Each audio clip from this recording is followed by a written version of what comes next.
యేసు ప్రభు నామమున వందనాలు చెల్లిస్తా ఉన్నా. ఈరోజు చేసేది ఆరాధించి గణపరచడం, అదే ప్రకారంగా వాక్యానుసారంగా పరీక్షించుకొని యోగ్యంగా బలంలో చేయవ్యాన్ని శ్రమించడం మాటలు బట్టి మెచ్చుకుంటాం. అది వాక్యానుసారంగా మమ్మల్ని పరీక్షించుకుని మా జీవితాలు సరి చేసుకుని మీ సన్నిధిలో యోగ్యంగా చేయవేడిగా అనుగ్రహించవలసిన చేస్తున్నాం. యేసు క్రీస్తు ప్రభు నామమున ప్రార్థించి వేడుచున్నాము తండ్రి. కొరింథీ రాసిన మొదటి పత్రిక 11వ అధ్యాయం 28వ వచనం మాత్రం చదువుకుందా. కొరింథీ రాసిన మొదటి పత్రిక 11వ అధ్యాయము 28వ వచనం.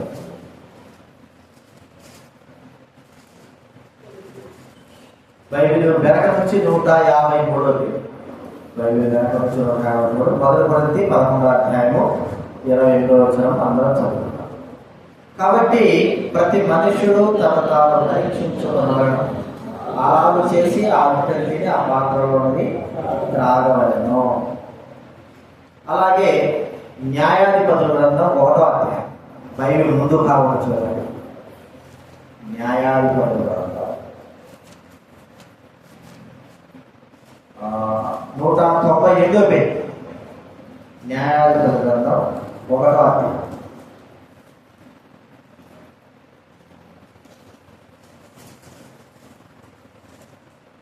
12వ వచనం. 198 బైబిల్ ముందు నుంచి 198. న్యాయాధిపతుల గ్రంథం 1వ అధ్యాయం 12వ వచనం. అందరూ చదువుతున్నాం. 12వ వచనం మాత్రం చదువుతున్నాం. కాలేబు కిర్యత్సేఫేరును పట్టుబడి కొల్లబెట్టు వారికి నా కుమార్తె అక్సానిచ్చి పెళ్లి చేయదని చెప్పగా, అదే రీతిలో ప్రసంగి గ్రంథం, ప్రసంగి బైబిల్ మధ్యలో నుంచి సామెతల తర్వాత ప్రసంగి గ్రంథం 561 బైబిల్ మధ్యలో నుంచి 9వ అధ్యాయం. ప్రసంగి 561 బైబిల్ మధ్యలో నుంచి 560. 9వ అధ్యాయం 4వ వచనం మనం అందరం చదువుకుందాం. 9వ అధ్యాయం. బ్రతికిండు వారితో కలిసి నిలిచిన వారికి ఆశ కలదు, చచ్చిన సింహం కంటే బ్రతికి ఉన్న కుక్క కదా. అప్పుడప్పుడు పిల్లల్ని కోపం ఏమన్నా చెప్పండి కదా, కుక్క అంతేనా? ఎట్లుంటాడు కుక్క? ఇడు ఎప్పుడైనా సరే అంటే మనమంటే విశ్వాసం కాబట్టి కుక్క మాట్లాడతాం. లోకస్లు అయితే బూతు తెస్తారు కదా, బూతు తిట్టకుండా మనం ఏం చేస్తాం? కుక్క అంటాము. రెండోదిగా మరి గాడిద, ఇంకా పంది అంటాం. ఏదో తిడతా అంటాం కదా.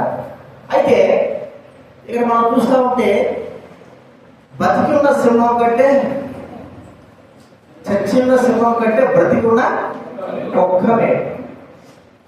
మనము దేవుడికి మన కుక్క అంటేనే ఒక అర్థం అవుతారు. చెప్పండి, దాని కుక్క అంటేనే మన దాని గురించి ఏమని చెప్తాము? విశ్వాసము, విశ్వాస నిర్ణయ కుక్క, విశ్వాసం. అయితే బైబిల్ గ్రంథంలో అలాంటి యొక్క సందర్భం రాయ కుక్కల గురించి. కుక్కల గురించి రాయాల్సిన సందర్భం ఏమిటి?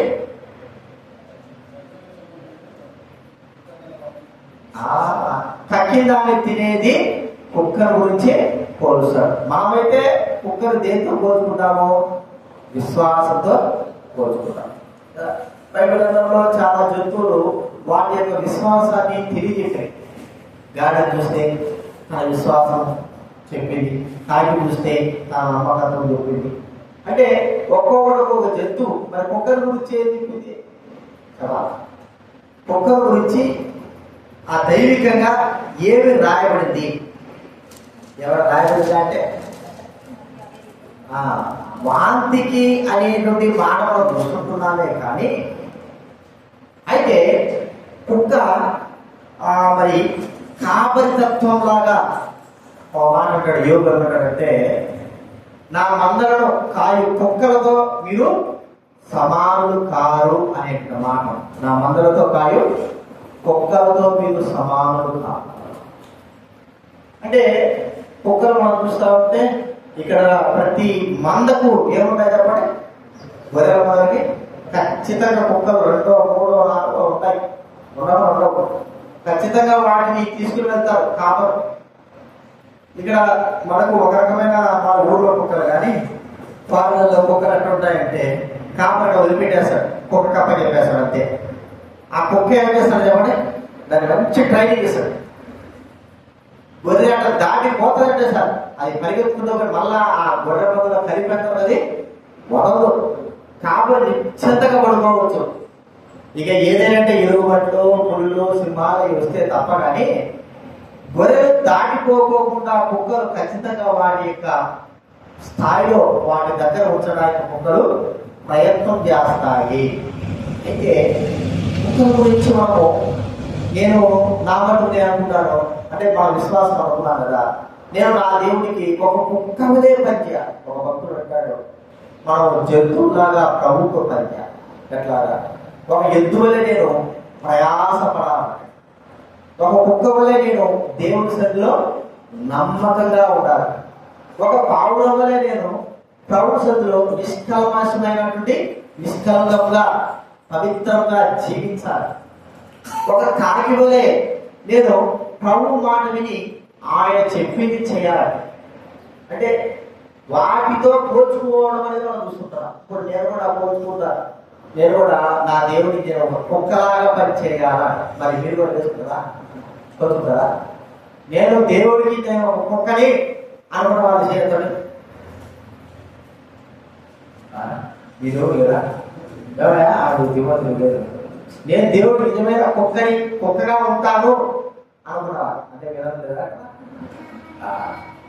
నిజంగా దాన్ని సిగ్గుపడాల్సిన అవసరం లేదు. ఎందుకంటే ప్రభు సన్నిధిలో మనము ఒక కుక్క, అదే చాలా మంది అంటా ఉంటారు, ఎందుకు కుక్కను ఎక్కువ ప్రేమిస్తారంటే కుక్క చూపేటువంటి విశ్వాసము, నమ్మకము ఏ మానవుడు కూడా చూపలేడు అన్నట్టు వారి నమ్మకం. మనకు తెలుసు ఈ చరిత్రలో రాయబడినటువంటి విషయం. లండన్లో వేరే దేశంలో హాచి అనేటువంటి కుక్క, హాచి నిజంగా ఆ కుక్క యజమానుడు రోజు మరి దాన్ని తీసుకెళ్ళి రైల్వే స్టేషన్కి వెళ్ళడం, తన పని ముగించుకొని కుక్క వదిలిపెట్టేసి మళ్ళీ వచ్చేటప్పటికల్లా ఆ కుక్క ఉండదట రైల్వే స్టేషన్ కాడ. ఈ యొక్క యజమానుడు రోజు పోయి వస్తాడు. ఒక రోజు అనుకున్న ఇద్దరు యజమానుడు గుండె పోటీ చచ్చిపోయాడు. ఈ కుక్క రోజు రైల్వే స్టేషన్ పోవడము, ఆడ కూర్చోవడం, వస్తాడు మళ్ళా పోవడము, ఆడ కూర్చోవడం. మరి చరిత్ర చెప్పేది ఏంటంటే సుమారు కొన్ని సంవత్సరాలు చచ్చిపోయేదో లేదా అట్టే ఉన్నాడు. ఇప్పుడు అది ఉన్న స్థానంలో కుక్క బొమ్మ పెట్టారు. అది చరిత్రలో ఉంది నిజంగా. అది ఎక్కడైతే చచ్చిపోయిందో దాని నమ్మకాన్ని బట్టి కుక్క బొమ్మ చేసి కుక్క రాయి చేసి అక్కడ 4 మూలలో మనుషుల బొమ్మ ఎట్లా నిలబెడతారో అలాగే కుక్క బొమ్మని పెట్టారు. అంటే కుక్క అంత విశ్వాసానికి ప్రతిరూపంగా దాన్ని గురించి మనము నేర్చుకోవచ్చు. అయితే ఇప్పుడు మనము ఆయన కుక్కలుగా ప్రభువుకు ఉపయోగపడిన ఒక జంతువులను మనం ఎందుకు కాకూడదు, ఎందుకు అలాగే మనం జీవించకూడదు? మనం అంటాం రేపు కుక్కకుండా విశ్వాసం కూడా తీయలేదా, కుక్కకుండా విశ్వాసం లేదా? ఒక్క రోజు అన్నం పెడితే సార్, ఒకే రోజున 10 రోజులు పెడతావా చెప్పండి? ఒక్క రోజు అన్నం పెట్టు, ఏం చేస్తుంది? ప్రతిరోజు వస్తా ఉంటుంది. అదే అలాగే పెడతా ఉంటే అదే ఇల్లు తన ఇల్లుగా భావించి అక్కడే ఉండిపోతుంది. మరి ఎక్కడ పుట్టిందో దానికి సంబంధం ఏమిటి, ఆ ఇంటికి సంబంధం ఏమిటంటే దానికి ఆ ఇంటి యజమానికి సంబంధం అంటే భోజనము, అన్నం పెడితే సార్ ఏదైనా సరే. అంటే ఆ కుక్క యొక్క విశ్వాసం. ఇప్పుడు మనం గుర్తించుకోవాల్సిందంటే 2 రకాల కుక్కలు ఉంటాయి. చెప్పండి 2 రకాల కుక్కలు అంటే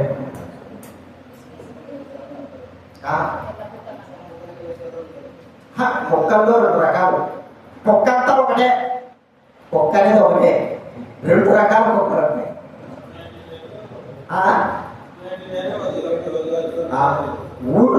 ఊళ్ళో వెతిరేటి వేరు, కొనబడేటి పెంచేటి వేరు. కుక్కలు మాత్రం ఒకటే, కానీ ఊళ్ళో తిరిగే దానికి మనం ఎక్కువ మన ముందు తిరుగుతూ ఉంటాయి. ఊళ్ళో ఎట్ట పడితే తిరుగుతూ ఉంటాయి, 50 పడితే 3 ఉంటాయి. కానీ పెంచే కుక్కలు ఉంటాయి, కొనబడిన కుక్కలు ఉంటాయి. కుక్కలు కొనుక్కోవాలి కదండి. ఇటీవల హైదరాబాద్ ఎక్కడో వీడియోలు చూస్తాడు, ₹1,00,00,000 కుక్క అంట ఉంది. మరి ₹1,00,00,000 కుక్క ఊరికే కాదు, లక్షల్లో కుక్కే, అంత లేదు కాదు. రెండోదిగా ఆ కుక్క ఒక చరిత్ర చెప్పేదంటే ఎక్కడ వచ్చింది, చంద్రమండలానికి వచ్చిందా? కుక్క వచ్చిందా తెలుసా మీకు? కుక్క వచ్చింది తెలుసా? కుక్క తీసుకోపోయినా చంద్రమండలానికి, ఎందుకో అక్కడ ఎక్కడ పోతుందా చూద్దామని. చంద్రమండలానికి పోయి ఇచ్చిన కుక్క కూడా ఉండాలి. అంటే విలువ అనేది మనం చూస్తుంటున్నాం. ఇప్పుడు మనందరం కూడా ప్రభువుకు మనం కుక్కలాగా సమర్పించుకున్నాము, కానీ కొనబడినటువంటి కుక్కలమైన వారంగా ఉంటా మనం చెప్పుకోవాలని విశ్వాసం అంటే. ఇప్పుడు ప్రభు తన రక్తం ఇచ్చి తన సంఘాన్ని రక్తం ఇచ్చి కొన్న దేవుణ్ణి మనల్ని నాకున్నాడు. ఆయా భాషలు మాట్లాడే వాళ్ళు, ఆయా దేశస్తుల్లో అందరూ ఉన్నారు. కానీ విలువ అనేది ఎవరికి దక్కిందంటే, ఎవరైతే విశ్వసించినారో వారికి ఆ విలువ దక్కింది. కొనమేమో అందరినీ కొన్నాడు, కానీ విశ్వసించిన వ్యక్తులకి ఆ విలువ దక్కింది. ఇప్పుడు ఆయన దగ్గర ఉండి విశ్వాస పాత్రముగా ఆయన చేత కొనబడినటువంటి ఒక జంతువుల కుక్కలైన మన జీవితాల్లో గుర్తుంచుకోవాల్సిందంటే మనము ఆయన సొంత కుక్కల వలె భావించాలి. ఇప్పుడు మనం ఎప్పుడైతే కుక్కను కొన్నామనుకోండి, ఆ కుక్కడు చాలా ప్రీతిగా చూసుకుంటాం. ఇంట్లో బయట పుట్టిన కుక్క వేరు, కొనబడిన కుక్క వేరు. దానికి ఉన్న విలువ లోకంలో చాలా మంది కుక్కకి ఇచ్చిన విలువ మీరు టీవీలో కూడా చూసుంటారు. పెళ్లి చేసిన కొత్త అమ్మాయి కుక్క తీసుకొస్తే వాడు మూడు పెట్టాడట కాపులో. మరుసటి రోజు విడాకులు ఇచ్చిందాడ, మీకు తెలుసో లేదు. మరుసటి రోజు నా కుక్కను ఎందుకు పెట్టాము. మరి ఆ ఒప్పందం చేసుకుంది, నేను పెళ్లి అయిన తర్వాత కుక్కను కూడా ఎక్కడ తీసుకొస్తా, ఇంటికి తీసుకొస్తా. ఇప్పుడు వాళ్ళ కొంతమందికి ఆ ఇంట్లో కుక్క అంటే ఇష్టం ఉండదు. ఏదో కాపులో చేతిలో పెట్టాడు అనుకో, ఏం చేసింది, వెంటనే విడాకులు ఇచ్చేసింది. ప్రేమకి ఎక్కింది ఆ విషయం. కొత్త కొరకు విడాకులు తీసుకున్న స్త్రీ ఎంత దౌర్భాగ్యం అంటే, అంత ప్రేమించాలి ఆ కుక్క అంటే. ఎవరు తెచ్చినా కూడా ఏసరు, కానీ కుక్క మాత్రం చేస్తే ఎంత లభోనిగా కొట్టుతారో తెలుసా మీరు? హాస్పిటల్ ఇటీవలనే ఒక నెల అయింది. హాస్పిటల్లో ఆ కుక్కకు బాగా తీసుకోకపోతే అది చచ్చిపోయింది. అది చచ్చిపోతే ఒక పిల్లవాడు తన కన్న కుమారుడు మీద పడి 7 చెట్లు తిరుగుతున్నారు. అది లైవ్ లో వచ్చింది. దీంట్లో ఆయన కుక్క కోసం ఏడ్చేట్లు కూడా ఉన్నారంటే ఉన్నారు. మరి మనిషి కోసం ఏడ్చేట్లు ఉన్నారంటే ఎవరు లేదు అనుకుంటా. అంటే కుక్కకున్న విలువ కూడా మానవుడు పోగొట్టుకున్నాడు అనేది మనం ఇక్కడ గమనించాలి. సరే, దేవుడు మనల్ని కుక్కగా అంటే మనం భావించుకుంటున్నాం, ప్రభా నేను నీ పాదాల చెంత ఒక నమ్మకమైన కుక్కలాగా జీవించాలా. ఎందుకంటే నీవు నన్ను కొన్నావు, నీవు నన్ను కొని నీ ఇంటిలో నన్ను చేర్చావు.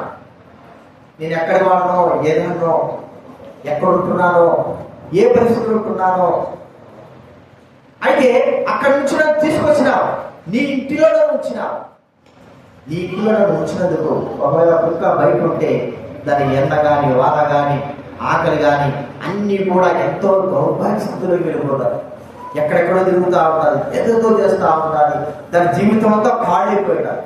మనం ఒకసారి ఆలోచించాలి, మనల్ని కొని తన ఇంటిలోకి మనల్ని చేర్చినప్పుడు మనము ఎంత విశ్వాస పాత్రులంగా ఉండాలా అనేది మనకి ఇక్కడ తెలుపబడతా ఉంది.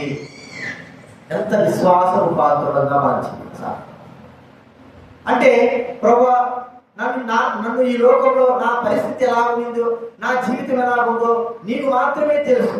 అందరూ అసహించుకునే నా జీవితాన్ని, అందరూ వద్దనుకునే నా జీవితంలోకి నన్ను రక్షించి కాపాడి నీ రక్తం చేత కొని నీ యొక్క సహవాసంలో నీ ఇంటిలో నన్ను ఒక సభ్యుడుగా చేర్చినావు. నేను నా చచ్చిపోయేంత వరకు కూడా నీ ఇంటిలోనే ఉండి విశ్వాస పాత్రగా ఉండాలని కోరుకుంటున్నాను. ఈ దినాల్లో మనము ఆ విశ్వాస పాత్రలో ఉండలేకపోతున్నా. రామదాస్ అని దగ్గర పచ్చి అయిపోక అదేం చేసింది తెలుసా, ఇటీవల బయటికి వదిలేస్తే ఏమైపోయింది, లోపల మర్యాద ఉండొచ్చు కదా. బయటికి పోయిన తర్వాత కుక్కలాగా ప్రవర్తించి బయటికి వెళ్ళి కూడా కుక్కలని తెలుసుకొని ఏం చేశారండి, బాగా చేయాలండి కొరిగే అర్థమైనా. అదే మర్యాద ఇంట్లో ఉంటే దానికి ఆ బాధ తప్పేది కదా. అర్థమైనా మీకు? ఇంట్లో ఉన్న యొక్క విలువ వేరు, బయట ఉన్న విలువ వేరు. అందుకే దేవుడు వాళ్ళని తన ఇంట్లో చేరిస్తే మనము ఆ విశ్వాసం యొక్క స్థితి కోల్పోతా ఉంటున్నాం. ఈ దినాల్లో దేవుడి సన్నిధి అనేటువంటి, దేవుడు మనల్ని తన సన్నిధిలో ఉంచాడు కదా, తన మందిరంలో ఉంచాడు కదా, నా జీవితం మార్చాడు కదా. నేను విశ్వాస పాత్రుడుగా దేవుడి సన్నిధిలో దేవుడి పరిచయం చేయాలి కదా, దేవుడి సన్నిధిలో ఉండాలి కదా, ఆయన సేవ దివారాత్రులు నేను ఉండాలి కదా. ప్రేమ అంటారా, ఒక మాట మనం చూస్తే హన్నాను గురించి మనం చూస్తే లోకాసువార్తలో అధ్యాయంలో విధవరాలుగా 84 సంవత్సరాలు తాను దేవుడి మందిరంలో విడువక ఆమె ఒక కుక్క వలె దేవుడి సేవా పరిచయం చేసింది. విడువకోకుండా చేసింది. 84 సంవత్సరాలు చేసింది. 1 సంవత్సరం 2 సంవత్సరాలు 84 సంవత్సరాలు.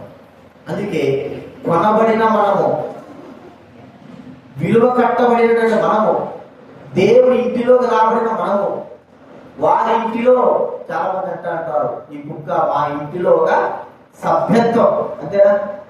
మా ఇంట్లో ఒక వ్యక్తి, మేము కుక్కలాగా చూడం కానీ ఒక వ్యక్తిలాగా వ్యక్తిని దీన్ని చూడండి. అనేది కుక్కే, దాని స్వభావం కుక్కే. కానీ ఇంటి యజమానులు చెప్పే మాట ఏంటంటే మా ఇంటిలో ఒక వ్యక్తిది.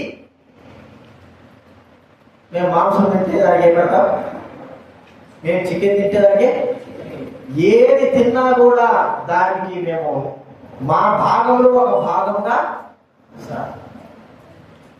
మరి ఆ యొక్క కార్యమును, ఆ అధికారాన్ని దాన్ని పోగొట్టుకుంటే ఏం చెప్పాలి చెప్పండి?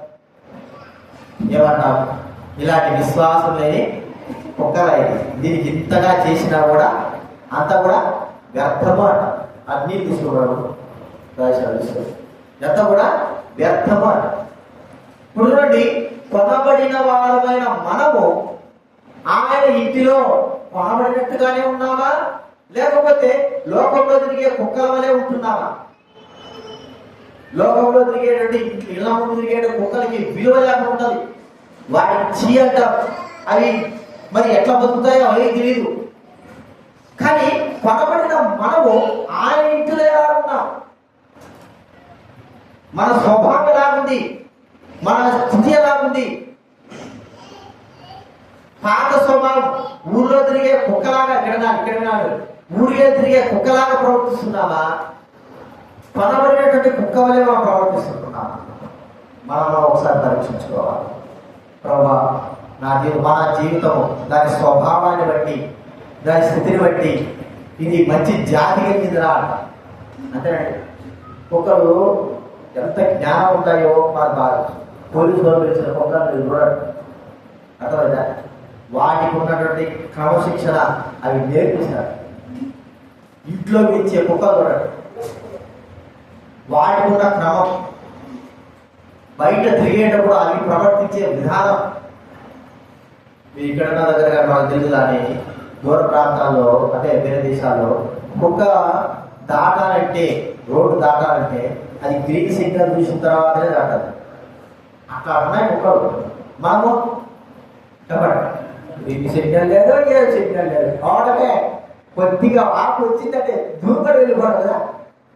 ఆ కుక్క ఏం చేస్తుంది ఖచ్చితంగా.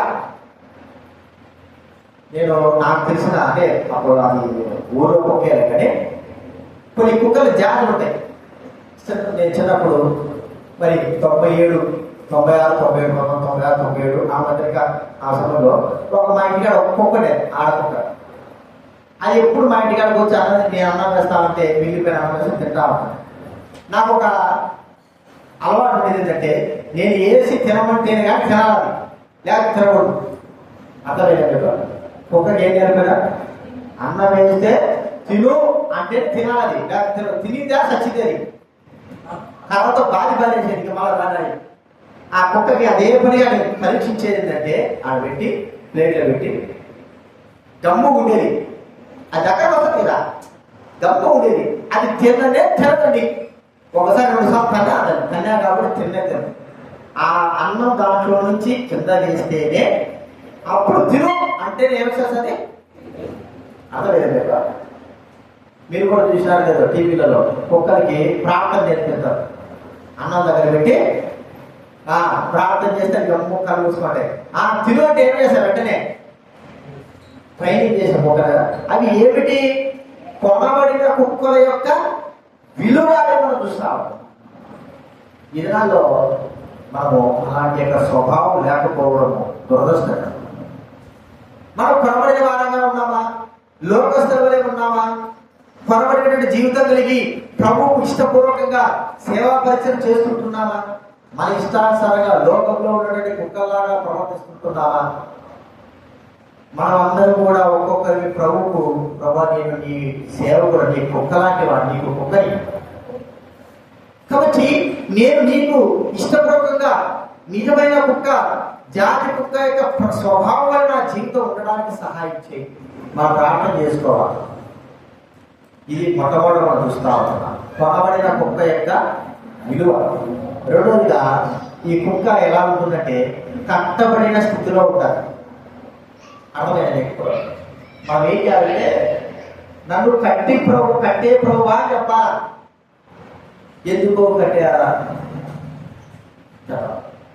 ఇప్పుడు బయట కుక్కలు తీసుకోబోతారు, సాకుడు కుక్కలే తీసుకోబోతారు, తాడుతో కట్టేసి తీసుకోబోతారు. ఎందుకు తీసుకోబోతారు? ఇది మనం ఉన్నాం కదా ఇదిలో కుక్కలకి. కుక్క స్వభావము అది బయటికి వెళ్తే తెలుస్తుంది. అర్థమైందా? లోపల ఉన్నంత వరకు తెలీదు, బయటికి వెళ్తేనే తెలుస్తుంది ఆ స్వభావం. అందుకే అది ఈ యజమాని చేస్తాడు తెలుసు, ఇది ఎట్ట పోతాను ఎట్ట తిరుగుతాడు అని తెలుసని కట్టి దాని యొక్క స్వాధీనంగా చేసుకుంటాడు దాన్ని. మనం కూడా ఏం చేయాలంటే ప్రభువుకు మనం ప్రార్థన చేయాలి. ఏమంటే ప్రభా నేను కుక్కనే కానీ నా స్వభావం బయటికి వెళ్ళగానే ఏమైపోతుంది చెప్పండి? మారిపోతుంది. అర్థమైందా? నా స్వభావం బయటికి వెళ్ళగానే లోపల ఉన్నంత వరకు వేరు, బయట ఉన్న స్థితి వేరు. బయటికి వెళ్ళగానే నా స్వభావం మారిపోతుంది. కాబట్టి ఎప్పుడు నన్ను నువ్వు కట్టివేసి నీ చేతులతో నన్ను నువ్వు పట్టుకోవాలా. మనం అనుకుంటాము మన జీవితంలో నేను బాగా నడుస్తాను కదా, ఆత్మీయంగా బాగా బలపడుతున్నాను కదా, నడుచుకుంటున్నాను కదా, జీవిస్తున్నాను కదా అనుకోవడం కాదు. కానీ మనం ఏ దినానా ఎప్పుడు దారి తప్పిపోతామో, ఎప్పుడు దూరం అయిపోతామో, ఎప్పుడు పోతామో మనకు తెలీదు. అందుకే మనం కట్టబడే వారంగా ఉండాలి. గాడి కూడా యేసుప్రభువు ఏం చెప్పాడు? మీకు తలవాయి దగ్గర కట్టబడిన గాడిద ఉంటుంది అని. గాడిద కట్టకపోతే ఏం చేస్తారు? అది వెళ్ళిపోతారు. దాని ఇష్టం తిరుగుతా ఉంటుంది. తెస్తే ఇంక ఉంటుంది. వీడి పోయి పిలుచుకొచ్చుకోవాలి సమయానికి మాడి రోజు సాగలవు కదా. అప్పుడు ఇప్పుడు లేదా తక్కువ ఉన్నది. వాళ్ళు ఎక్కడైతే గాడి పోయిందో వాళ్ళ గాడి వాళ్ళకి తెలుసు కాబట్టి అది బట్టలు తీసుకోబోయే సమయానికి పోతే కష్టం కదా. దాన్ని ఎత్తుకుంటా పోవాలి. అందుకే దాని స్వభావం ఏమిటి? వదిలిపెడితే వెళ్ళిపోయే స్వభావం. అందుకే దాన్ని ఎప్పుడు కూడా కట్టివేసి ఆ యజమాని చేతి క్రింద వాటిని ఉంచుకుంటాడు. మనం కూడా కట్టబడినటువంటి కుక్కల వలె, గాడిదల వలె ఉండాలి. ప్రభు కూడా ప్రార్థన. ఎందుకంటే మన మనసు ఏ దినాన ఏ విధంగా ఎట్లా ప్రవర్తిస్తుందో, ఎలాగ మారిపోతామో, ఎలాగ పోతామో మనం తెలియదు. ఎప్పుడూ ప్రభు దగ్గర, ఆ దేవుడి దగ్గర ఉండాలి. కొన్ని కుక్కలకి ఇంకా ట్రైనింగ్ ఇచ్చారు. ఎట్లా ట్రైనింగ్ అంటే పట్టుకొని పోయేటట్టుగా ట్రైనింగ్. ఊరికే తాడు పట్టుకోవాలంటే అవి చక్కగా పోతా ఉంటాయి. మనం ఇప్పుడు చిన్నపిల్లలు తాడు పట్టుకోపోతాం కదా. ఎప్పుడైనా చెయ్యి వదిలేసినారనుకో ఆ కుక్క వచ్చి మన తాడు పట్టుకోని చేతికి తాడు తీసుకొచ్చి మన చేతికి ఇస్తుంది. అంటే అర్థం ఏమిటి? నన్ను పట్టుకొనే ఉండాలా, నువ్వు నన్ను నేను ఎట్ట పోతా నాకు తెలీదు, నన్ను పట్టుకొని ఆ ట్రైనింగ్ ఇస్తారు. చిన్నపిల్లలు ఏం చేస్తారు, పోతా పోతా వదిలేస్తారు. అదే సార్ మళ్ళా వచ్చి తాడు వాడి చేతికి ఇస్తారు, నువ్వు పట్టుకోవాలలో. అర్థమైందా? మన జీవితం కూడా అలాగే ఈ దినాల్లో. అందుకే కుక్క స్వభావాన్ని యొక్క బైబిల్లో రాయబడింది ఏంటంటే, ఒక మాటనే చెప్పుకోవాలంటే గొర్రెలను కాయ కుక్కలు అనే మాట, కానీ ఇంకా మిగతా అంతా కూడా కుక్కల గురించి వ్యతిరేకంగానే రాయబడింది. మనం మాత్రము కుక్కల్ని విశ్వాసమని అనుకుంటాం, కానీ భౌతిక సంబంధంగా దైవ దృష్టిలో అలాగా లేదు. కాబట్టి గుర్తించుకున్నా, మనం కట్టబడి ప్రభు దగ్గర ఎప్పుడు కట్టబడిన వాళ్ళగా ఆయన చేతిలో ఉన్నటువంటి కుక్కలుగా బయటకు పోయినప్పుడల్లా మనం ప్రార్థన చేసుకోవాలి. ఇంట్లో ఉన్నప్పుడే కాదు, బయటకు పోయినప్పుడు ప్రభువా నేను బయటకు వెళ్తుంటున్నాను, నన్ను నీవు పట్టుకో, నన్ను కుక్కకు మెడకు తాడు వేసినట్లుగా నన్ను పట్టుకొని నన్ను నడిపించు, నా ఇష్టం వచ్చినట్టుగా నా స్వభావంతో ప్రవర్తించేవాడుగా ఉంటాను, నాకు సహాయం చేయకు, నన్ను పట్టుకోనే నడిపించు. మనం ప్రార్థన చేసుకోవాలి. లేకపోతే మన స్వభావం లోకంలో తిరిగే కుక్క కంటే అద్భుతంగా ఉంటుంది. కాబట్టి మనం ఏం చేయాలి చెప్పండి? కట్టబడినటువంటి కుక్కలంగా మనము ప్రభువుకి అప్పచెప్పుకోవాలి.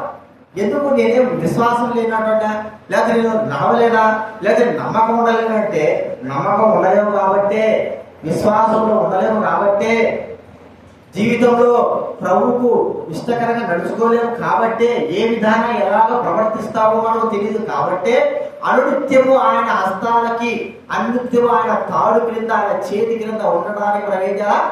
ఒప్పుకోవాలి. లేకపోతే ఎటవుతామో లేదు. యజమానులు లేని కుక్క ఎంతో దౌర్భాగ్యం. యజమానులు ఉండాలి ఖచ్చితంగా. పొరపాటు కుక్క అంటే నేను చెప్పుకున్నాను కదా, మనకి ఇక్కడ కుక్కలకి మనం డబ్బు పెట్టి కొనుక్కుంటాం అంతే. ఫార్మీ వాళ్ళు చెప్పేది ఏంటంటే, ఖచ్చితంగా కుక్కకు కానీ పిల్లికి కానీ దేనికైనా సరే ఇన్సూరెన్స్ కట్టాలి, ఖచ్చితంగా కట్టాలా. కట్టకపోతే కుదరదు. ఇన్సూరెన్స్ కట్టాలా. దానికి కొన్నట్టుగా దానికి రిసిప్ట్ తీసుకోవాలి. ఇది మా కుక్క, మాకు సంబంధించింది, ఇది మేము కొన్నాము, ఇంత వెల కొన్నాము అని సంబంధించి రిసిప్ట్ కొనాలా. దానికి మళ్ళా ఒక బ్యాడ్ చేయాలా. ఊరికి తన కొనుక్కునేది చాలా తతంగా ఉంటాయి ఒక జంతువు కొనడానికి. మరి మనకు ప్రభు అయిన యేసుక్రీస్తు వారు ఎట్లా కొన్నాడు చెప్పండి? తన రక్తం ఇచ్చి మనల్ని ఇది మనం గుర్తించుకోవాలి. కట్టబడిన కుక్క వలె మనము ఉండాలి ఎప్పుడు ప్రభువు హస్తాల దగ్గర. ఎందుకంటే ఏ దినాన ఎలాగ వెళ్తామో తెలియదు. అలాంటి స్థితి కలిగిన వారంగా ఉంటారు. ఆ తాడు, ఆయన హస్తమైన తాడు మనల్ని కంట్రోల్ చేస్తాడు. అంతే కదా. గుర్రానికి కానీ ఎందుకు కానీ ఎందుకు తాడు చేస్తారు? కళ్ళాలు పెడతారు. చెబితే పోవాలి, చెప్తే పోతా. ఎద్దులు చూసినారు కదా, పాతకాలం ఎద్దులు అంటున్నా చెప్పండి. యజమానుడు ఎక్కగానే ఏం చేస్తాయి? వెళ్ళిపోతాయి. అవి పోతున్నాయని వాటి ముక్కుతాడు లేకుండా ఉంటారా? ఏ ఎద్దుకైనా ముక్కుతాడు లేకుండా ఉంటారా? ఖచ్చితంగా ఉంటాడు. దానికి ఎప్పుడు ముక్కుతాడు రెడీగా. ఇది నేను చెప్పితే ఇంటుంది కదా, నేను చెప్తే పోతుంది కదా, ఇక నేను ఎక్కితే నేను ఆగమంటే ఆగుతుంది కదా అన్నంత మాత్రాన వాటికి ముక్కుతాడు లేకుండా ఉండదు. గుర్రం నీ శక్తి ఇంటాను కదా, ఆగమంటే ఆగుతుంది కదా. మరి కళ్ళం లేకుండా గుర్రానికి ఎట్టి పరిస్థితుల్లో నడిపించరు. అర్థమైంది? మనం చెప్పినవి విన్నంత ఎందుకు? ఏమో ఏ సందర్భంలో గుర్రం బెదిరితే ఏం చేస్తారు చెప్పండి? గుర్రం బెదిరిందంటే ఏమైపోయాడు? ఎక్కబోతా తనకి తెలీదు. అర్థమైందా? ఎద్దులు కూడా బెదిరినాయంటే ఎలా వెళ్తాయో తెలీదు. కానీ అవి చెబితే ఉన్నాయి కదా అన్నంత మాత్రం వారికి ముక్కుతాడు కానీ కళ్ళాలు తీయరు. వాటికి అలాగే పెడతారు. అవి సమయ సందర్భాన్ని బట్టి యజమానుడు వాటిని ఏం చేస్తాడు? లొంగ చేస్తాడు. ఎందుకు? వాటి స్వభావం అలాంటిది. అవి తప్పిపోయే స్వభావము. మానవ స్వభావం కూడా అలాంటిది. అందుకే మనం ప్రభువుకు అప్పచెప్పుకోవాలి. ప్రభా, నాకు ఎప్పుడు కూడా నా మెడకు తాడేసి నువ్వు పట్టుకో. ఇంకా మనం కోరుకోవాల్సిందంటే నా కాలుకు మెడకు రెండుకి గుదిపెట్టాలి కదా. ఎప్పుడు నాకు గుదిపెట్టే ప్రభావం ఎక్కువ ఎప్పుడు అదే వేషం. ఎందుకంటే నేను ఎప్పుడు ఎట్లుంటా నాకు తెలియదు. ముఖ్యంగా యవనస్తులుగా ఎప్పుడు చేసి పెట్టుబడి. ఎందుకో ఏమో ఎట్టబడతాడో నా కళ్ళు చూస్తే ఎట్ట పరిగెత్తాడో నాకు తెలియదు. అందుకే వేసుకోండి దేవుడి సన్నిధిలో. ఎందుకంటే ఇవన్నీ మనకు అవసరం. మనల్ని లొంగదీసి ప్రభువుకు సమీపంగా నడిపించడానికి ఇవన్నీ మనకు అవసరము. రెండవదిగా కట్టబడినటువంటి కుక్క వలె మనము. మూడవదిగా కుక్క యొక్క స్వభావం ఏంటంటే ఎప్పుడు కుక్క కలహాలతో ఉంటుంది కదండి. కుక్క అంటే ఏం చేస్తారు? మురిగే కలహం. స్వభావం ఏంటి? కలహాలు. మనము కుక్కలమైనంత మాత్రాన కలహాలకు మనం ఏం కావాలా? దూరం ఉండాలి. కుక్క స్వభావమే కలహ స్వభావం. ఒక్కడి కనబడితే సార్ ఈ లైన్ నుంచి ఆ లైన్లో కుక్క పోతే సార్ అవి కలబడే స్వభావం, అవి కొట్లాడుకునే స్వభావం భయంకరంగా ఉంటుంది. అది ఎప్పుడు మరి ఎవరైనా కొరగాల లేకపోతే ఏదో ఒకటి చేయాలంటే స్వభావంతోనే ఉంటాయి. కలహాల స్వభావానికి కుక్కలకి ఏం చేస్తారు? సాపు కుక్కలకి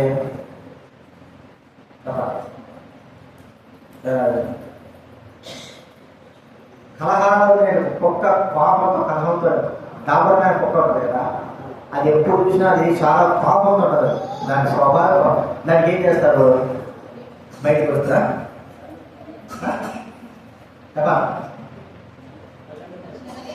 కళ్ళే పెడతారు. కుక్కకి అక్కడ కళ్ళే పెడతారు.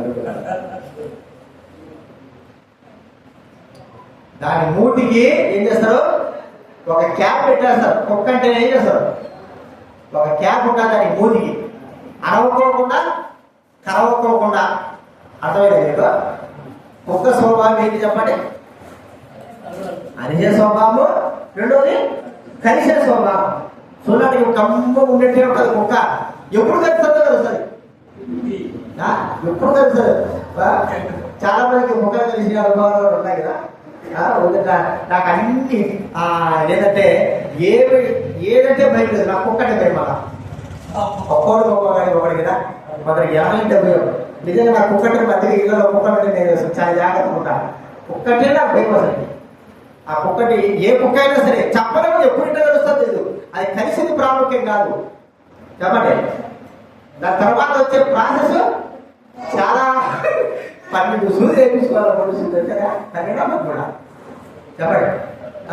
దానికి మళ్ళా ఎంత తదంగా ఉంటే నీళ్ళలో తరగకూడదు, గోపం తినకూడదు చెప్పడానికి లేదు ఆ కుక్క తెలిసిన వాళ్ళకి. అంటే అది ప్రాముఖ్యమని కాదు కానీ కుక్క అంటే భయం. కలిసే స్వభావము, అరిసే స్వభావము వాస్తవానికి కుక్కల్లో ఉంటాయి.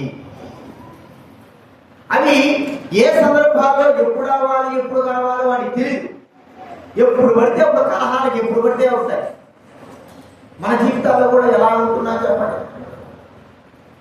కలహానికి ముందుంటారు కదండి, కలిసేదానికి ముందుంటారు. ఇక్కడ వినాలి, కలిసేదానికి కలహాలకి ముందుంటారు. కలహాలకి ఈ యొక్క స్వభావము దేవుడికి ఇష్టమేనా? దేవుడి దగ్గరికి కుక్కలాగా మనం వచ్చినప్పుడు ఆయన ఎలాంటి స్వభావం కలిగిన వాడు? ఆయన నూరెత్తడు. ఆయన మరి ఆయన స్వరము కంఠస్వరం బయటికి వినబడదు. మన స్వరము ఒక్క కంటే ఇంకా అధ్వానంగా ఉంటుంది. మన యొక్క కరవడము ఒక్క కంటే అధ్వానంగా కలుస్తాం. ఇప్పుడు దానికి మనము తగ్గించుకోవాలంటే మనం చేయాల్సిన పని ఏంటి చెప్పండి? ప్రభు అడగా, ప్రభా నా మూతికి ఏం చేయాలి ప్రభా? ఒక మూటి వేసేనాయన. ఎందుకంటే ఎప్పుడు చూసిన కలహాలు చూడండి. సామెతల గ్రంథం 20వ అధ్యాయం. సామెతల గ్రంథం 20వ అధ్యాయం 3వ వచనం చదవగలరా? సామెతలు 20వ అధ్యాయం.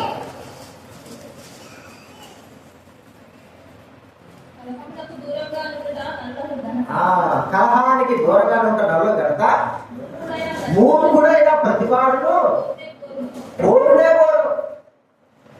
మూడు కూడా ఇలా ప్రతివాడు ఏం అవుతాడు చెప్పండి? పోరు.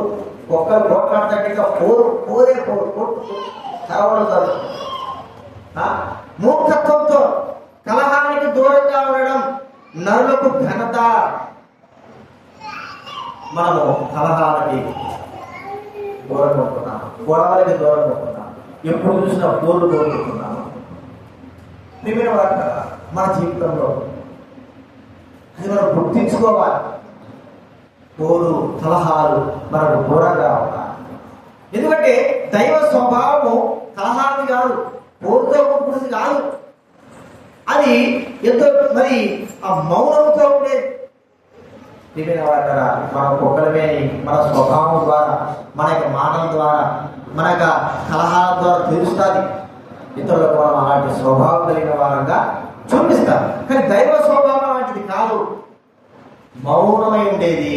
దైవ స్వభావం మౌనంగా ఉంటుంది. కాబట్టి ప్రియమైన వారంగా ప్రభు దగ్గర మనం ఎలాంటి స్వభావం కలిగిన వారంగా ఉంటున్నాం. మనం ప్రార్థించుకోవాలా, ప్రభా నా ముఖానికి నా మూతికి మరి ఒక కళ్ళంబలే మాస్క్ వేయి ప్రభు. అది ఎప్పుడు నేను ఎప్పుడు మాట్లాడుతానో, ఎప్పుడు ఎలా ఉంటానో నా జీవితంలో తెలియదు. కలహాలు దగ్గరగా ఉంటున్నాను. నోరు తెలిస్తే కలహాలతో నేను జీవిస్తా ఉంటున్నాను. గొడవలు చాలా మంది మగవారు కావచ్చు, ఆడవారు కావచ్చు, విశ్వాసమైన వారు గొడవలు కలహాలు, ఎప్పుడు చూసినా కలహాలు గొడవలు, ఎప్పుడు చూసినాదే. వాళ్ళు ఎలాగాడ గొడవలు లేవు అని చెప్పడానికి వీళ్ళ అలాంటి గొడవలతో ఉంటారు. కలహాలు అది దైవుల యొక్క లక్షణాలా? మనకు అలాంటి స్వభావం ఉండకూడదు. కాబట్టి మనకు ఆ స్వభావం మనంతకు మనకు వస్తుంది. కాబట్టే మన ప్రభు ప్రార్థన చేయాలి. ఏమంటే ప్రభా నా మూతికి ఏం చేయాలి, మాసులాంటి పెట్టేసి అరవకుండా కరవకోకుండా అని ప్రార్థించుకోవాలి. అప్పుడు మనల్ని మనము కంట్రోల్ చేసుకునే వారం అవుతాం. మూతికి మాస్క్ చేస్తే ఏం చేస్తారు ఎప్పటికోక అరిసినా ఏమవుతుందో కరవడే కరవ. ఎందుకంటే అందుకే యజమానులు ఇంట్లో ఉన్నంత ఉంటారు. ఎవరైనా కొత్త వస్తే ఎక్కువగా ఈ డాబరమైన కుక్కలకి, బాగా కోపం ఉండే కుక్కలకి వాటి మూడికి వేసి పెట్టుతారు. వాటి స్వభావం లాంటిది అంతే. కొన్ని కుక్కలు ఏమో